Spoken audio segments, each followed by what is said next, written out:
What's up, guys? Welcome to the final night of spoilers. Ooh. Kind of excited. Got some of them stone dudes, as I've been referring to them. I see here by some artwork I already see right now. So it should be fun. Now, I normally pitch Happy Little Hook Factory, but you guys actually bought everything they had. So, and then they restocked, and then y'all bought out all their restock. So that's pretty awesome, you guys. But I guess we'll go ahead and just get started. So before we get into the spoilers themselves, Oscar, you had already buzzed through the reprints and stuff like that. If you want to go over that. Oh, it's some interesting stuff. There's some stuff I was like, oh well, you didn't really need to reprint that. I think there's some other options you could have thrown in, but basic things like I'm excited to see Air. I mostly went through the colors I play, like black and white. I did see Air, Skeleton Horde, and some of the runes that you would use. That I'm glad to see that they'll be full arts. Since they're in the set. They didn't have any master runes? No. Did they have?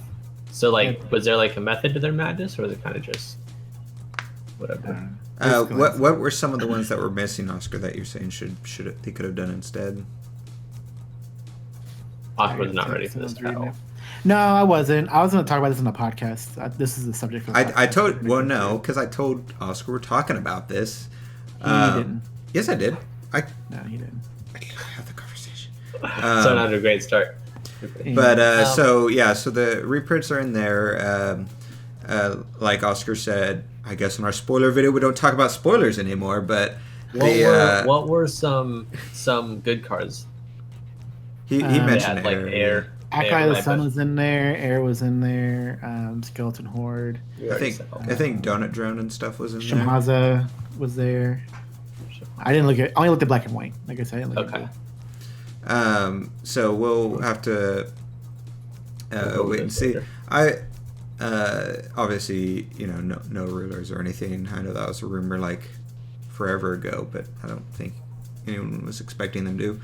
Yeah. But we'll wait and see, because since runes are on the set, that makes limited very tricky since draft rulers are all void. So we'll wait and see if they come out anything for how to use those. So all 10 of these are uncommon cards that are spoiled tonight, and they're all have to do with color fixing. So 10 different color fixing cards, which is a lot of color fixing cards. That's a lot. Yeah. The most we've ever gotten was Vingol 3, which had 4 different color fixing cards in it.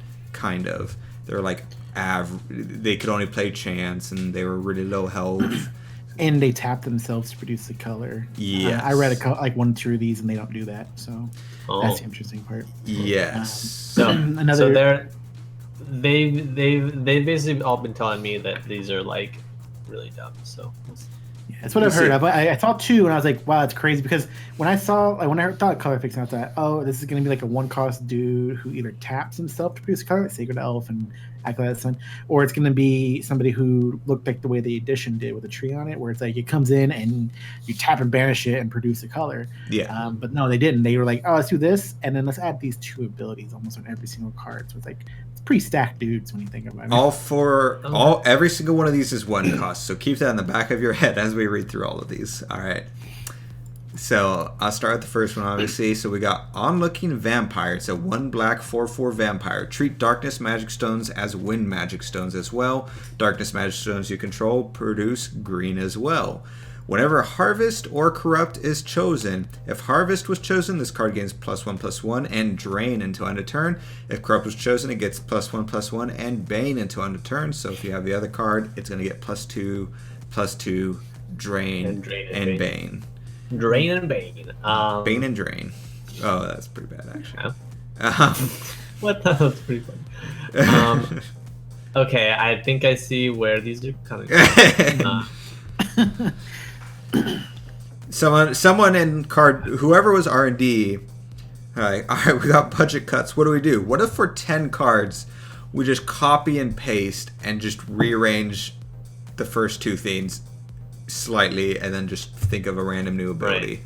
It's basically like they're just doing color pairs. Yeah, heads up is these are copy paste with a different third ability. Are we going to get like black cards that produce all the other colors too? We'll have to read like what all these black, do. red, or will red give black? Interesting. I think it's the colors they were assigned to, essentially, like that we've already seen in all the high gods, is what we're gonna see here. Right. But like this is black producing green. This isn't green Right. producing black. So that's just my interest. Because the green would be the one that either produces white or produces red. You see how it's working? Right. Yeah, Well, that's my main question for like how these are gonna like shake out. Every deck that we already have now for the starter decks has a secondary color. You know, you have blue for Adam, it's black for Brunhild, Isis is white, things like that. So the ones that are already established, the secondary colors is the way that's working. Yeah. So I see what you're saying. the thing that this also does is everything is treated as both of those. So this also, if you wanted to, triggers things like the 1-drop dudes that get 4/4 if you have 4 of those stones out. It triggers so you can do multicolor. Obviously, this potentially all of these will potentially have interesting effects on Wander. Not, yeah, I'm curious how this will affect Wander. Probably a lot. And I'm sure we'll get to it when we get the green red, but I'm guessing that means that the green has redstones as well to help trigger the Chimimi thing. Yeah, with the probably. Shiva. Right. But yeah, so I mean these are pretty strong. Just they'll probably all be pretty strong. Just one cost, like really strong. This is a pretty average power level based on the 2 I read so far. But this, and it's probably because it produces green. So being able to run a black deck, which has crazy control right now of people's, and it's able to like Oscar, we were talking about like how crazy it's going to be because of the altar ramp. If you're able to make your stones produce multiple colors, and having this as a 1-drop to consistently produce green inside of altar combo in order to play things like Lorite and other counters to basically protect your deck, I think is going to potentially be very strong. Yeah, I mean, if you just made straight black deck with like black stones with the 4 of these in there, and it's still an altar deck with like Layla, then yeah, it's probably gonna be a lot more solid. You can throw in things that can help answer things, but it's mostly Lorite when you think about it. Like, what else are you trying to stop your opponent from affecting your abilities when you enter? You know, maybe not like black green.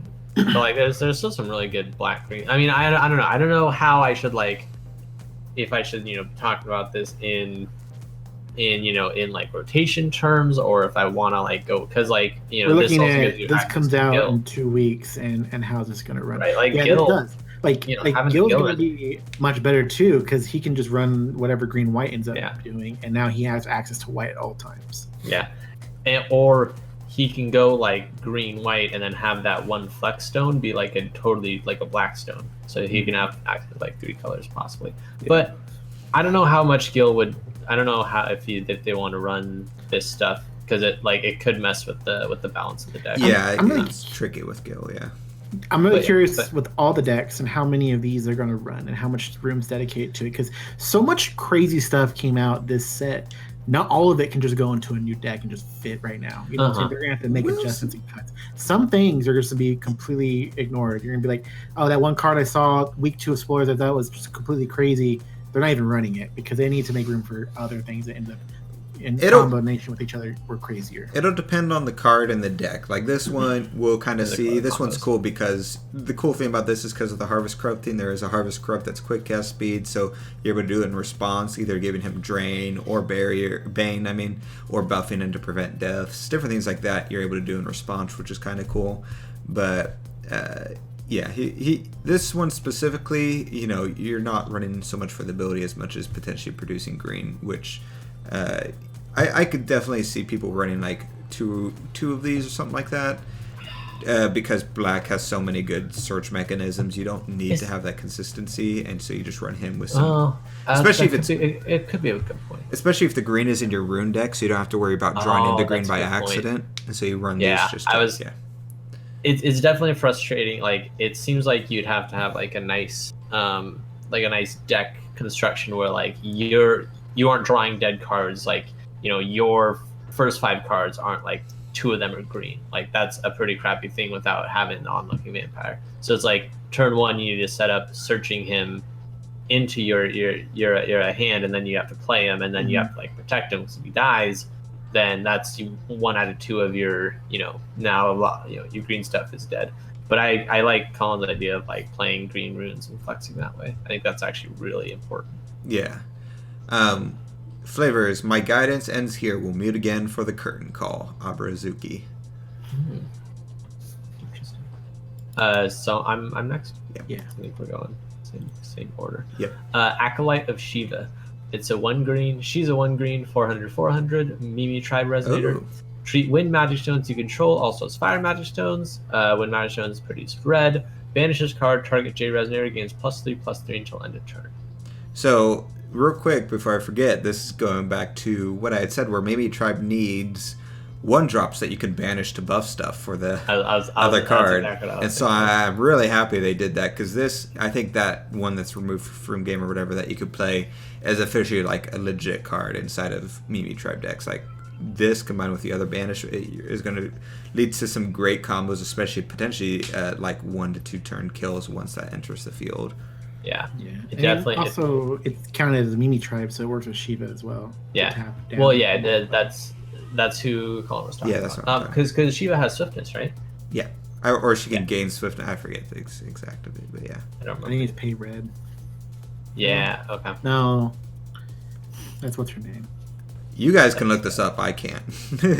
Yeah, I'm looking I at don't it. have my phone on me. But red inside of green, specifically, especially in Mimi, but red inside of any green. No, I think she's nice. She's nice. Yeah, it's like I'm obviously the important things about these guys are enabling the dual color strategies. Yeah. Like, I'm not looking at that +3/+3 and going like, wow, this is insane. But like, it's still a really nice effect. It's Shiva didn't have swiftness unless another card is giving it to her in some way. We She might doesn't have it on her. been looking at a card that gave her swiftness. Yeah. But I mean, I still think this is really nice. Yeah. What red are you running in green decks? Or 1/2? It really depends. Like, let's say you want to play the red-green card that gives all your resonator swiftness, where you can tap to reduce green or red. And I think if you use that to play cards, they gain swiftness. It's an addition. I don't remember what the exact name is. And then isn't Berserker Shimimi red? Oh, it might have been. She's red-green. She's green, but she has an activated ability for red. Does she? I thought she had red in her cost. I'll pull it up right now. So I thought, Berserker no, one, right? That's what we're talking about. Yeah. Yeah, she's straight up green. 2 green and a void. Okay. She has an activated ability for 1 red, and the card gains +300 attack until end of turn. Okay. Got it. So it sounds like pretty much Shiva was the only green red card, right? Yeah. That actually required green, and she should be coming out of your removed area. So maybe this card isn't needed that much. I think it's going this to be card- some are better than others, is Yeah. what we're saying. Well, I think this card specifically for the Shiva combo is really good. This combined with the other 1-drops, so you have those consistent 1-drops that you can banish to buff stuff and guarantee the destruction of your opponent's resonators. When Shiva comes in, I think that's where this card is at, not necessarily the producing red is just a bonus. I agree with that. Flavor? The flavor text, whether you worship Shiva, fight valiantly, or run in fear, the result is the same. Is it? Oscar. Next up, Fallen Angel of Fiery Vengeance. It's a 1-cost black 4/4 Fallen Angel. Treat the darkness magic stones also as fire, and the stones produce red. Tap, banish this card. Search your deck for a card named Fallen Angel. This card's name. Reveal it and put it into your hand. Then shuffle your deck.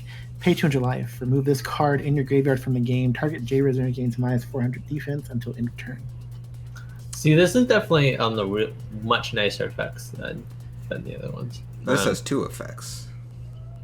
Well, I mean, 2 the extra. other one, I guess it didn't really have 2 effects. Yeah, kind of weird to give it the ability to search for another angel. Yeah, that's But I mean- super good, I think. I Yeah. know- I guess you banish it. In a way, it feels like this. That each of these cards, some of these cards are 2 cards, but because we were in a 50-card set, they smushed into 1.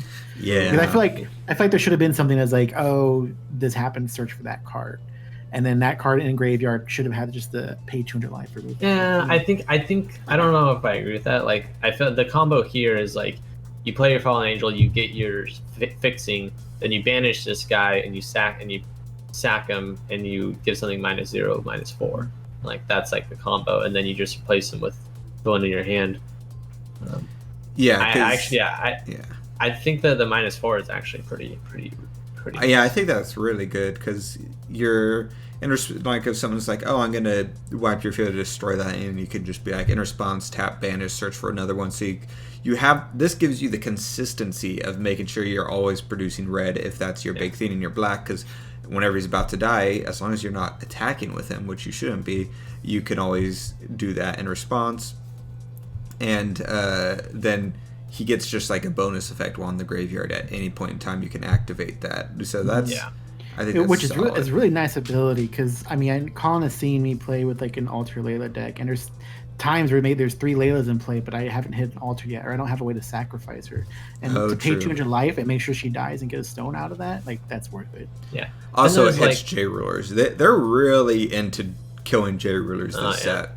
They went from like it was already troublesome and early on when they're like, oh, it's going to be this big thing when J rulers enter, and they had a couple like ways to kill them relatively easily, and that was annoying back then, even though the stuff wasn't played. And now they're just like, yeah, we just don't want you guys to judgment ever again. Like, we don't want J rulers on the field. That's too unique to Force of Will. We got to get rid of that.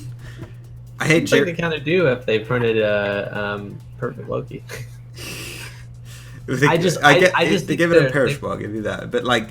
There's a stupid amount of J ruler destruction in the game. Like I think they might have that because they might be like going into a set that's gonna have a lot of J rulers. When reading the card too and seeing Resonator Fallen Angel, my first I was like, oh, cool, Belial doesn't kill it. So I was like, nice. Oh yeah, that was my thought. Yeah. So you can safely wipe the field.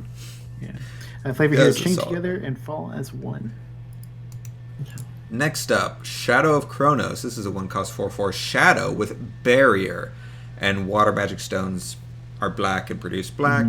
Tap. Look at the top part of your deck. You may put it into your graveyard. Now this is a solid card. I think this is solid. No, I don't know why this is so strong. This like obviously works with Loki, so it's like tap. I'm looking at that. Oh, hey, look at the Fender. I'm gonna discard that. Oh, yeah. I didn't think of that. I was just thinking of the filtering. Yeah. And dude, also it has Barrier, so that's really nice. One of the only things I was thinking about this is like it'll be nice because you can you can counterplay these things by shutting off your opponent's ability to produce multiple colors of will. It's like, well, except for this guy, apparently. Oh, he's not the only one. Yeah. But yeah, no. So I think the Barrier and the filtering inside of blue, and also producing black, obviously goes with Perfect Loki. This is potentially combos is the strongest combo with stuff we have seen. No, this is easily the strongest one that we've seen so far. Yeah. But that's pretty crazy. And it's funny because it has the least amount of text as well. Which shows that you don't need text for a card to be good. Force of Will. Chronos. Soon it'll be time for you to take stage as well. Perfect Loki. What does that mean? Chronos is coming next set. Yeah. Oh, I guess Chronos is in charge of time, and we're about to time travel. So we haven't seen any Chronos shenanigans, have we? Like, no, we haven't. I don't think so. Next up. Okay, that's pretty cool. Calico Cat Shikigami. That's cute. 1 green, 400, cat/Shikigami. Treat wind magic stones you control also as light magic stones. Yada yada. Tap, put target non-magic stone card in a graveyard on the bottom of its owner's deck. When this card is put into a graveyard from the field, put a 100/100 Wind Cat Resonator token into the field. Wowzers, that's pretty solid, I think. Yeah, I think it's nice. Yeah, it's not bad. I don't have the main Force of Will database, but that tokens and cats and all that works with those cards that we saw, right? Yep. The ones that never released in English. Yeah. They probably released in English because people were showing stuff that wasn't released in English. So it's on the database. Yeah, I'm sure. Yeah, I'm sure. It's cat card. Yeah, he would definitely work with that really well, actually, since he's already like a 400 base attack resonator. Also, yeah, this is a cat. So with that other cat, this is a 7/7 or whatever the buff is, a 6/6 or 7/7. No, it's got a lot of utility plus stuff in it. Put in stuff from the graveyard on the. It targets your graveyard or your opponent, so you can get rid of threats. You can shuffle stuff from your deck back in. You can get rid of threats in your opponent's graveyard before they can have a chance to do them. And on top of that, you're producing yellow, which is, once again, I think the best play for some of these, not all of them, like Loki is an example of an exception, the Loki one, but is to just run the alternative color mainly in your rune deck. I think is the best play, so you don't have dead draws. I think you kind of have to run this to play Kaguya, though. Like, otherwise, you kind of just aren't casting her. Yeah. That's true. And it works with that whole thing of like fixing that graveyard to get to that 5/7/5 or whatever it was. Oh, that's a good point too. Yeah, that's actually a great point. Yeah. Yeah, no, I think she's going to like. I kind of see her. She's really deceptively strong. Yeah. No, I think this is solid. Yeah, I hate that you said that, Oscar. It's like I was like Kaguya, the super OP card, but at least it has this kind of fun, wacky ability. And they're like, no, you'll be able to get that ability. It's like, why? This is just. I thought it was just put on there for fun because Kaguya clearly doesn't need another ability on her. But if you can actually relatively easily, I don't think this is relatively easily. But I think I will say I like that they're giving you options to actually enable that ability to go off. Like, yeah, it's still difficult. Like. But I kind of like that they're giving people the options to. It would have been more fun to have people try and like do that and try and create their deck around stuff they can usually banish, stuff they can like stuff like this. Figure out a way to banish this that repopulates a token on the field and stuff like that to try and like figure out the best combo to get the correct numbers. But kind of what this is. It's just a little easier than you were thinking. Yeah. That's what I'm objecting to, but what's the flavor? I think this is okay to like. I think this is okay to where they to be able to fix that. It's a solid card, yeah. No, I think it'll be deceptively like actually really good. Yeah, I agree. Like we're probably not seeing all the potential Flavor? Like, goodness. Flavor. The cat's cry is heard a second time. Weird. Yeah. Before I read this is my favorite art of the set so far. Tiny fire and water dragon. 1 cost red 4/4 dragon. Shoot fire magic stones as if they were water, and fire magic stones tap produce blue. This card gains swiftness as long as you control a dragon emblem red. Ooh. This card gains flying as long as you control a dragon emblem blue. This card gains +3/+3 as long as you control a dragon emblem vermilion. This is good, and I like this. Interesting. Like, there's a lot of these cards, and we're going through them, and we're probably gonna get some right. This is stupid, crazy, and this is dumb. This is exactly, I think, what Fuji needed, right, to at least become that much more relevant again. Like, he's getting good support, but with this guy, like a 7/7 flyer with swiftness is pretty solid. Yeah, no, that is really good. It gives you blue production, yeah. Yeah, I don't know I don't know if he really needs this. Like, I don't think this is gonna catapult the deck anywhere. But I do think it's a great card in his I think it will, depending. I think potentially it's gonna help him though, like to maintain. Like, if you can get like obviously the first 1 or 2 of these you play aren't gonna have all these attributes or all these keyword things that triggering, but like the later ones, like later on in the game, you drop one just because it costs 1, and all of a sudden it's a 7/7 flyer. That's really all almost you need is the 7/7 flyer for 1. Well, yeah, and I need to remember how easy it is to gain the dragon emblems also, because I already forgot. Like, but also keep in mind, this could be also outside of him and his abilities. What Fuji needs is to produce blue. That could be it's to go into water. Yeah, like being able to run things like Misty Dragon for him to grab and stuff like that, and without worrying about drawing it and not being able to play it. And I think there's another blue one, dragony type thing as well as just some of the utility of blue.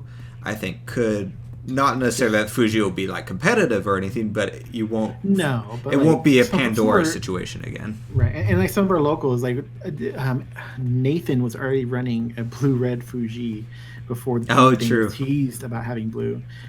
He has a much more solid deck working together now once he does this. A reminder on how to gain the emblems: it was Genshi, which was a blue, a red, and a void.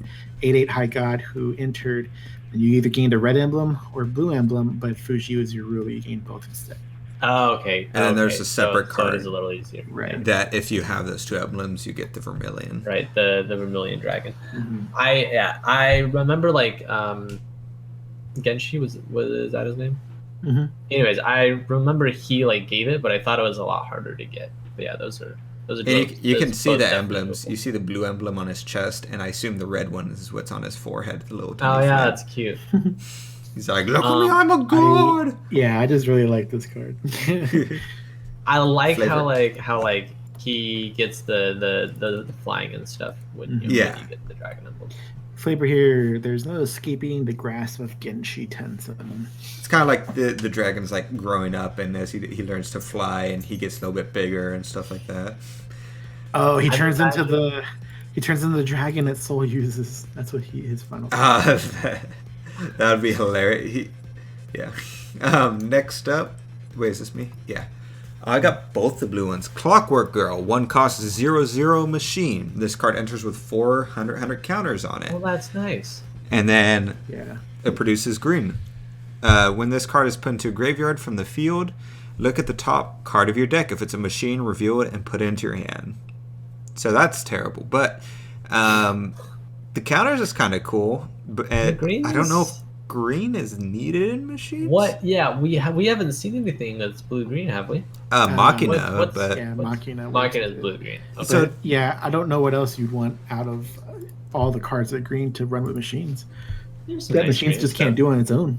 Yeah, I guess the way Colin said earlier. You know what? Laura- I take it back. Actually, this is good because the green for Machina, obviously. So you want to put her in so that you can play that as quickly as possible. If someone tries to destroy her in response, you tap the stone to produce green. So at least that's floating. You want to play this the turn you're going to play Machina, I think. But here's what you do. She's just a resource. I see the design of it now. You're just going to use those counters to fuel something else, which will kill her and make her go to the graveyard, and it gives you an effect. It gives you a reward for using her as a resource, essentially, of counters. So thinking about it that way, I actually really like her. Yeah, at the very minimum, this gives Machina like an extra 8 counters. Like that's pretty crazy. That's true, yeah. So if you have like 2 of these or 3 of these on the field, you get 3 of them dead.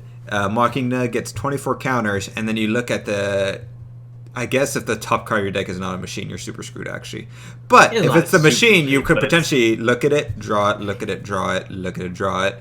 Depending on how many machine. I think machine decks going forward this will work better because they're going to be more resonator based and less worrying about like the addition and chance and stuff like that. I feel like that's the direction of machines now. It's just pure field flooding, and anything that's not field flooding, like mystery box and stuff, will be in your rune deck. So in that sense, this could actually be like golden, I think. Yeah, and then she also turns on Lancelot like really easily. Oh yeah.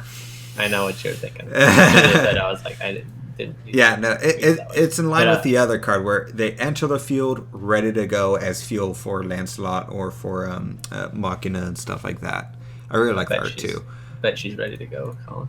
But I really like this. I turn around. I actually really like this card now.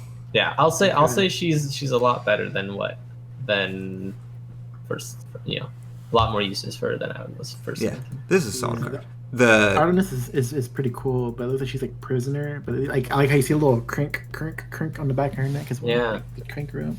Oh, the Clockwork Girl waits for the director's signal to start. Oh, interesting. Next card. Yep. Desert Miner. She is a 1-cost red, 4/4. Fire magic stones produce white and all that jazz. Banish this card. Put a Fire Moon Edition token into the field. So this I didn't even think about. Now makes it so. In addition to your additions, and you also get your stones producing white as well. So like technically, Isis is one of the most consistent double will production decks. because of the Possibly. additions and this. Yeah, I think it's pretty good. Like Yeah, the no, first thing that comes to mind is the 1-cost white on your opponent's turn. Give it +8/+8 and barrier, like to help protect, like say Isis, so you can keep reducing with the moons. Like I was thinking about like ways to keep things safe. And I really white like has all the protection. Yeah, protection. Yeah, I think I will say that I wouldn't say she has the most. Well, she probably does have the most consistent, but it still is really. It still is like really tough to like. You just have to keep Isis alive most of the game or to her get alive. produced. Yeah. My point is, there's two different avenues to produce that yellow. So there's a very good chance one of these are going to be on the field at different points in time. If both on the field, all the better. But like, because it's yellow, you get your protection. There's others, like you get your eternal, you get your barrier. There's another thing we'll be talking about in a second here that you could possibly get.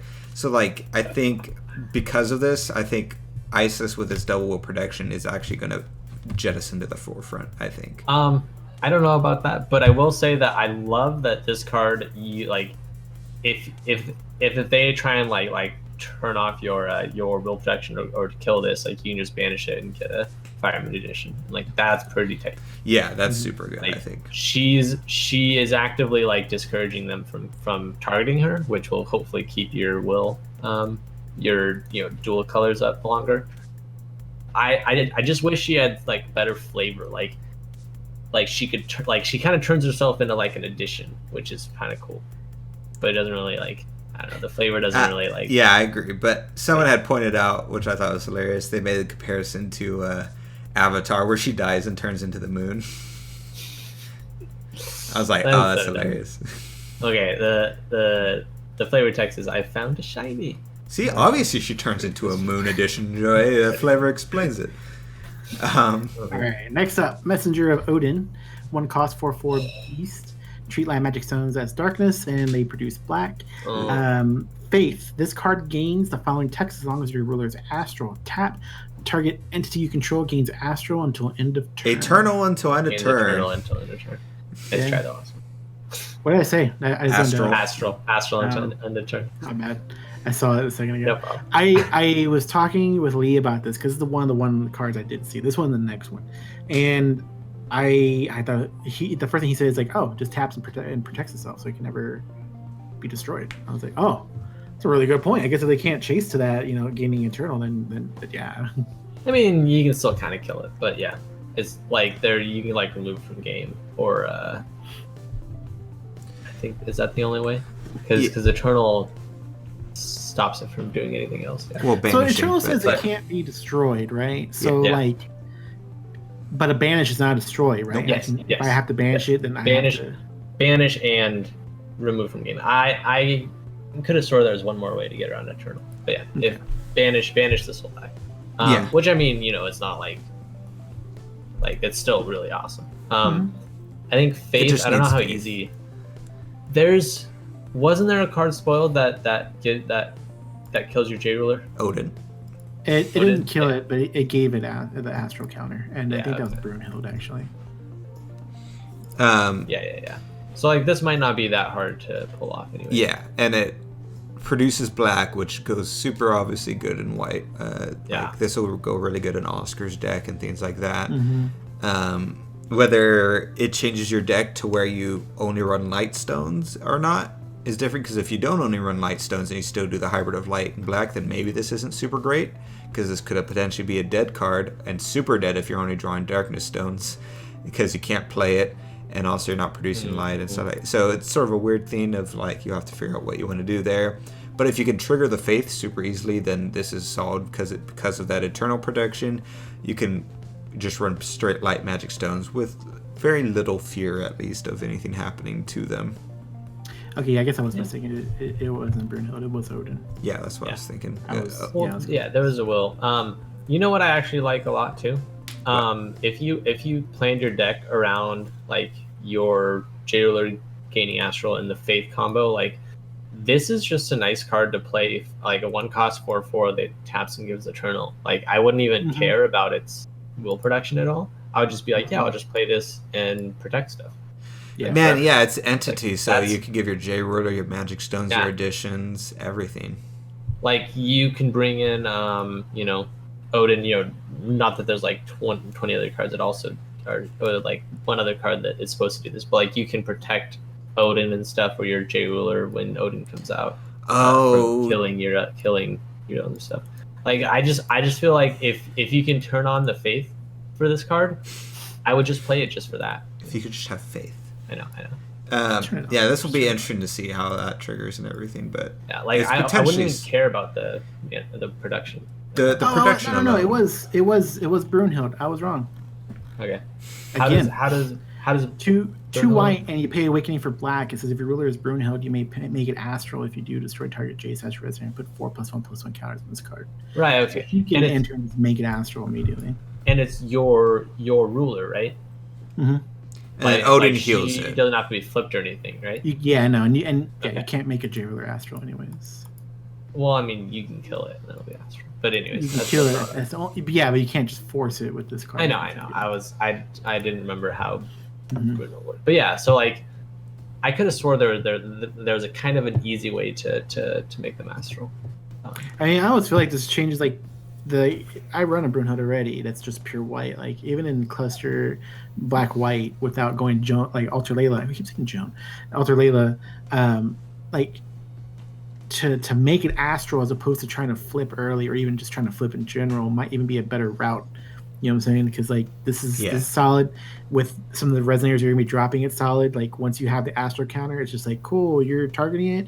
Either I'm gonna give it Eternal with this, or I'm gonna give it Barrier with that other card during your turn, or one of my runes gives it a single target Eternal as well. So it's like there's a lot of possible like protection avenues, and that would be really annoying. Yeah, no, like I feel like just don't even look at the production. This is like a really crazy card. I say reverse, but yeah. And flavor here once again. Odin attempts to climb to the summit, even if all that's left to rule below is ash. Cool flavor to him destroying everything. Last is Angel of Zeus, the 1-cost 4/4 angel with flying. Magic stones produce blue. As long as there is a resonator, chant, addition, and magic stone in your graveyard, this card gains quick cast, and entities you control cannot be banished by spells or abilities your opponent controls. Yeah, it's kind of... So this is one interesting. I think is super strong. Like, really strong. Yeah, but it's in white-blue, like... Joey, as you said last one, just ignore the will production. Ignore it. This is a 1-cost 4/4 flying, and when the graveyard's fixed, which is super easy to do actually right now with those scenes, it's got quick cast, and your opponent can't banish stuff now. That's really good because banishment is the only way around certain things, around Eternal, around Barrier, things like that, and you can do it in response to them already paying 2 for their Master Rune or what have you, or for whatever ability, and in response you play this to, if it has quick cast, to stop that banishment from happening, so they're down will, and now they can't just banish stuff anymore, and they can only destroy. But if you run this in combination with either the other 1-cost yellow to tap and give stuff Eternal, or with the addition that gives everything Eternal, and then you run the 1-cost to tap and give the addition Eternal to give it to have it survive, it's pretty much impossible for your opponent to get anything off of your field outside of removal from game. They can't banish stuff, they can't destroy it.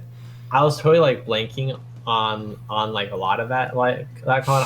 I was thinking, okay, like I totally agree with you. It makes it almost impossible to kill stuff. I was thinking, if you gave something Barrier and you had this out and it had Eternal, it would be unkillable, right? Correct. Yeah, there's no physical way to kill it. Like there's no field wipe that removes from game. It can't be banished, and it has Eternal, so it can't be destroyed. Yeah. So, and it can't be targeted by any of the remove from game cards. Yeah. That could target it. So all it has to have is Eternal passively, or something that can give it Eternal, or vice versa. Barrier passively. Well, it would need both though.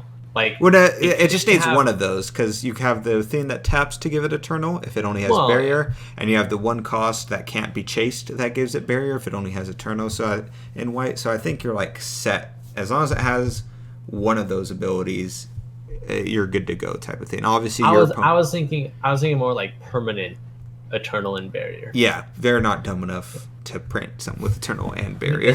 Isn't there? There's a field card that gives eternal during your turn or your opponent's turn. I forget which one. Yeah, but that's only what you do here. I'll help you. Well, no, because that doesn't have barrier. Yeah, so that addition combined with something with barrier is your best bet. It just won't have eternal on like your opponent's turn or whatever, which isn't too big of a deal because then you run the other one to tap and give it eternal as needed. No. Okay. What you do is you run the field card that gives all your things eternal, right? Yep. Does it always give them eternal, or is it only during your turn? Like I said, like 8 times. Only during your turn. I can't remember. Doesn't one of the new cards give eternal? No, I don't. No, there's a card that gives eternal to entities you control, I believe, till end of turn.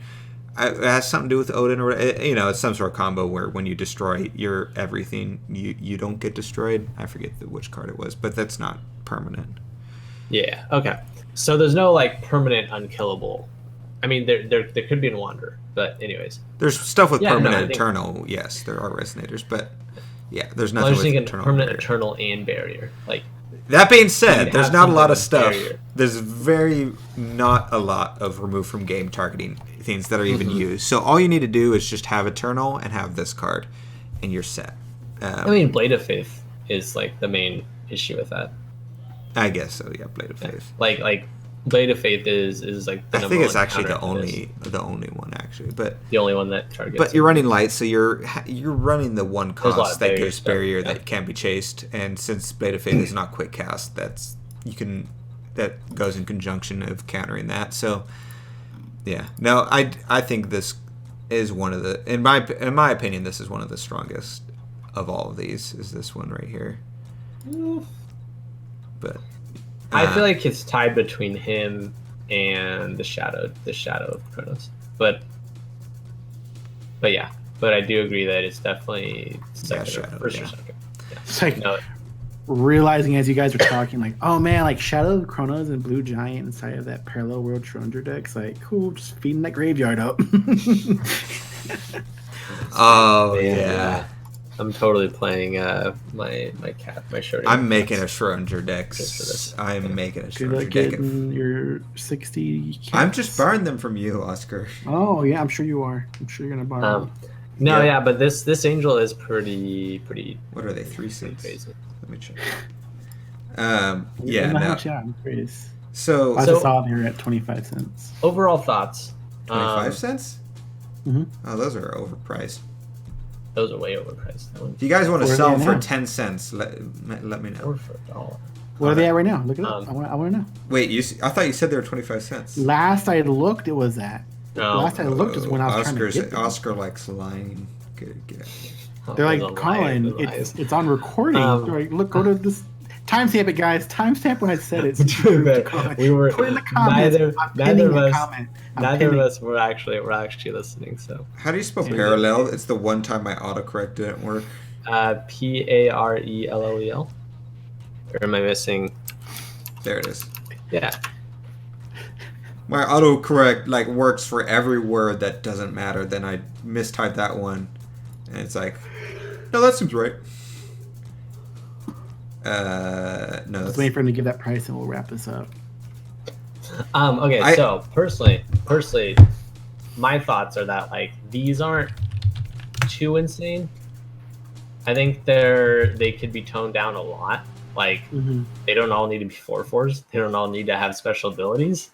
They all don't I don't know. That's pretty crazy. I think there's better ones over others. I think some colors get some better ones. I think the black-red one is really good. I think these 2 white ones are really good. I think the one for Isis is going to be really good. Yeah. And like I said, I think that the one for Fuji isn't super duper good, but it's going to make him better. You know what I'm saying? He's a lot more solid now. It's I'd rather have these as color fixing than other it's 22 cents, Oscar. Ooh, yeah. There you go. Go get 60 of those. So but that's I like think $30, huh? with the exception of like It's like $15. yeah, with the exception of like If one seller has them all. yeah, with the exception of like 2 of these, I would say like all of these are like at least a minimum of like a mini step too strong. Yeah, I agree. Like you said, Joey, like why are they all 4/4? There's no reason for these to be that strong. Like before, they balanced them by putting their defense low enough that's in range of normal stuff, like banishing damage or the sandstorm. The thing is, though, it can't be at 200 yeah, for sandstorm because like that's too easy. But I think 300 is perfectly fine. Like I think 3/3s are perfectly fine to put these guys at, unless you want like the onlooking vampire because he gets +1. He could be stronger maybe. I don't know. It's just like 4/4 is too much. Like, yeah, and having multiple abilities, like all of these at 4/4 would be solid 1-drops for just the will production and changing the name of your magic stones on top of that. Yeah, nothing else. That's supposed to be the baseline stats of a 1-cost. Yeah, like a 1-cost vanilla should be 4/4. Like they've kind of established that already. I can see it for some stuff, like the dragon with the dragon emblem. Like Fuji needs that. The dragon emblem, they can just put it at 3/3 and buff the stat line for the second ability by 1, and then it'll still be a 7/7. It'll just gain +4/+4 instead of +3/+3. Yeah, but still, it's Fuji, so it's fine. But I'm saying like it's Fuji. Fuji can have whatever you want to give to him.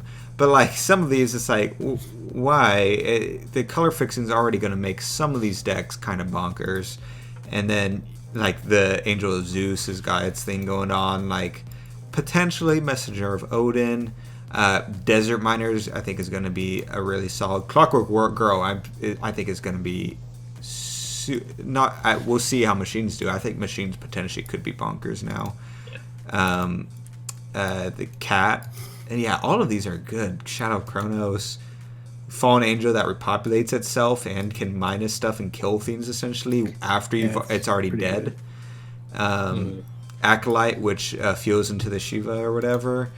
And then the Vampire that potentially buffs and gets Drain and Bane. So it could potentially kill any Resonator comes into contact with while giving you 600 health to your life as well, which is something black. Is a resource. It's giving you a resource in black.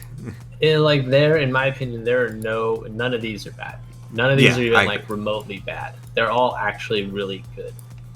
Maybe Shiva, the Shiva card, could be more useless in certain situations than all the other cards. Like these are all the power level of like a rare or super rare that you would see like 2 or 3 of in a set, and there's 10 of these in one set. It's interesting. Yeah, like these are really good 1-drops to play. Yeah, that's a lot of my issue too.